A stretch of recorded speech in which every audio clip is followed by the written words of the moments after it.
That junction is in the middle of Didcot. That's not a particularly pleasing place to model, so we've moved it. These are returning fish empties going back to Fishguard.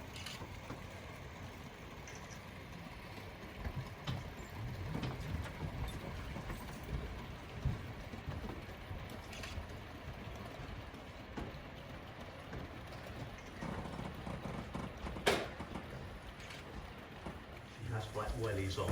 There is a little figure coming out of the privy to the left of the farmhouse that is her as a 12-13-year-old girl.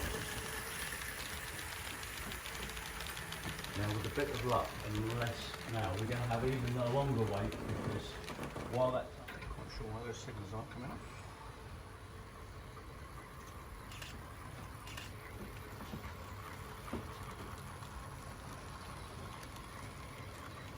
Probably the van train will hold now until this has got about halfway under that hill, which is where the magnet is that triggers the release of the I said we dropped the thing down and showed them the junction. Yeah, you can look.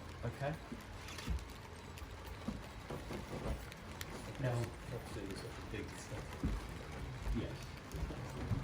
The lady I talked about, Marcella Sewell, in the video that's running, she tells you she was born in Wharf Cottage and she was born. So here we've got Paging 5 running on the down train to Plymouth. With portions of the train. Oh, I'll delete. Virtually, yes.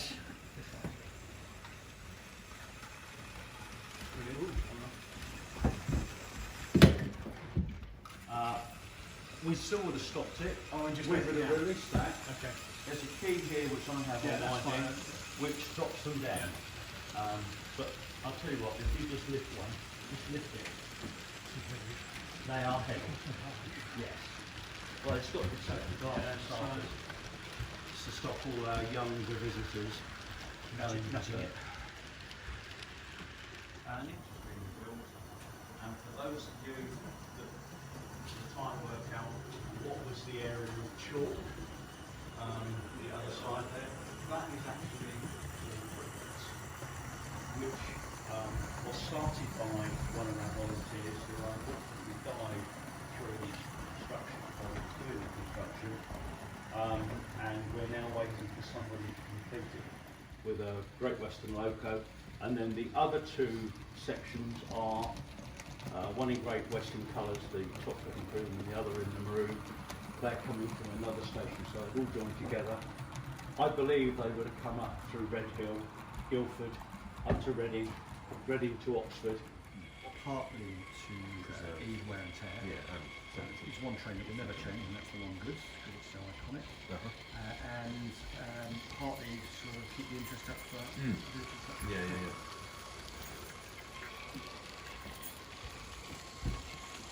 So the toll train does have the signal, which means that it will not sit in the middle of the scene and wait. Yeah.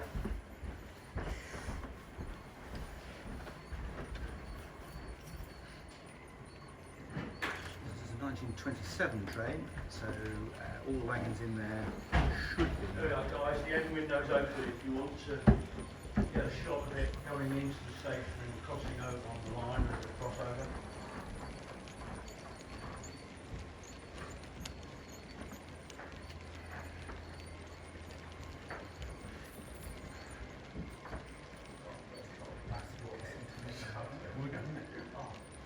Intentional.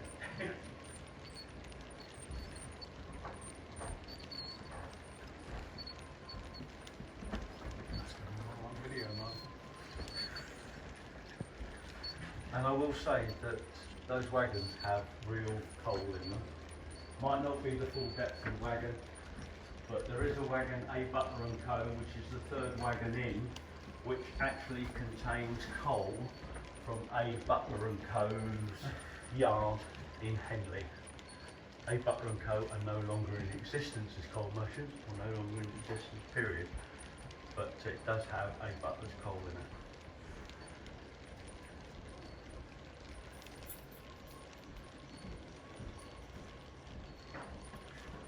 So it said the maximum length of coal trains on the Great Western Main Line is 100 wagons. Now we come up into, that's Pendon Harbour Station, now we come up into Pendon Harbour Village. Now what I will do is when we get towards the end, I will turn the house lights down and allow you the opportunity of looking inside the buildings, which are finished to the same standard. Put up for sale a couple of years ago, and one of our eagle-eyed volunteers saw a photograph that was taken at the sale of the property, brought the photograph in here and put it there, and you could say whether that was a photograph of the model or whether the model was really a picture of the real thing. So yes, that one up for something like 800,000. So we've probably run that circuit, we've run that 3 times what I've done this morning. Strangely, we don't run it through the actual storage studies. If we start to get a sticky, like not wanting to take off, we'll probably just hand scrub the bit of the local standing. Occasionally we'll run that in front of the service train, so it does the siding as well. Not from this one, magic anyway. No, in fact we used some stuff. We used something similar, where you just sort of wipe it on the rails and it eventually gets around the whole system. Bloody nightmare. Engines slipping, all sorts of malarkey. Yeah.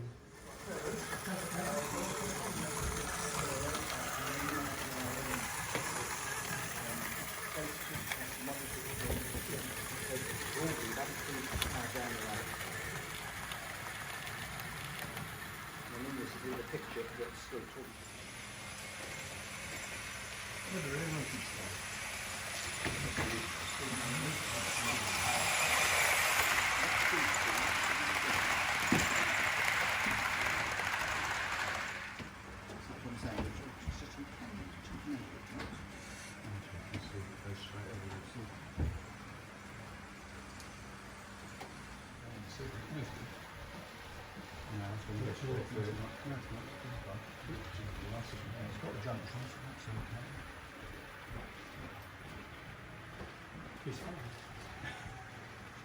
Junction station is a typical branch, not a model of a specific branch, although all the buildings are very much modelled on real buildings, including the viaduct, which is Walcomb's viaduct from the Tavistock branch.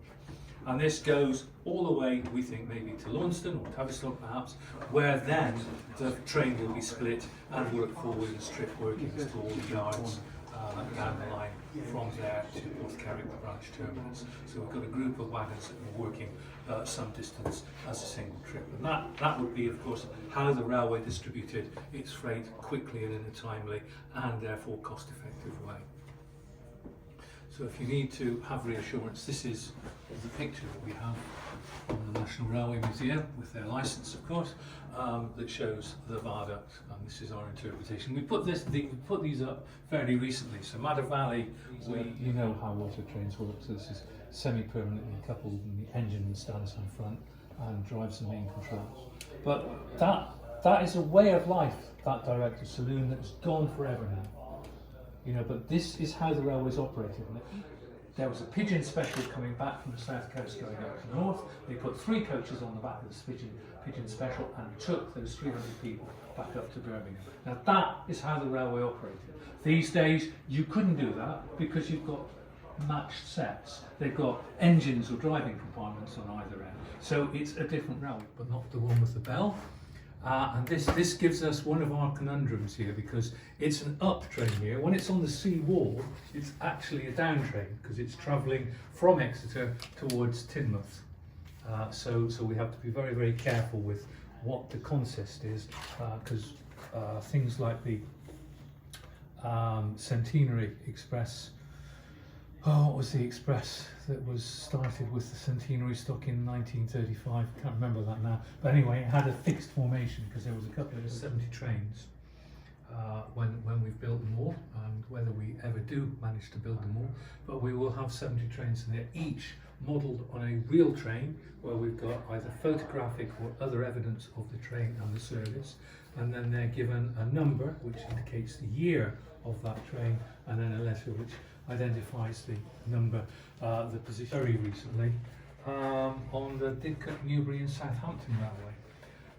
And there, the Great Western demanded of the board of the Didcot, Newbury and Southampton Railway that they put lamps at the points at the far end of the yards because they were a trip hazard. So this is before 1923. They were a trip hazard, so they needed to have yard. By washing it down, it's then sucked up out of the lagoon that the washed down material has been washed down into. It's then dried, although nowadays they use rotary dryers rather than coal-fired open air dries or linneys.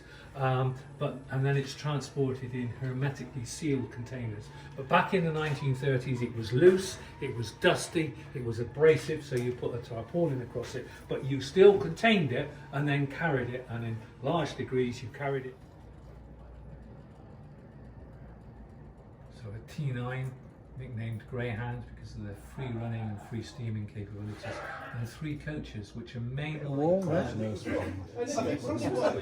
I didn't work to Steve Flynn, they're much the same sentence. Just before Whitson, somebody had come after Whitson this road. And he said, I suppose you expect me to publish this.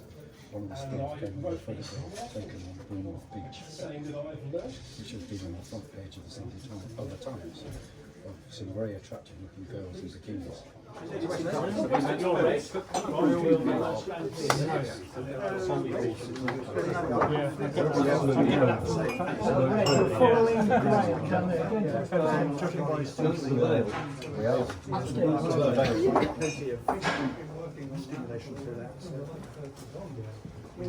Right, who's where?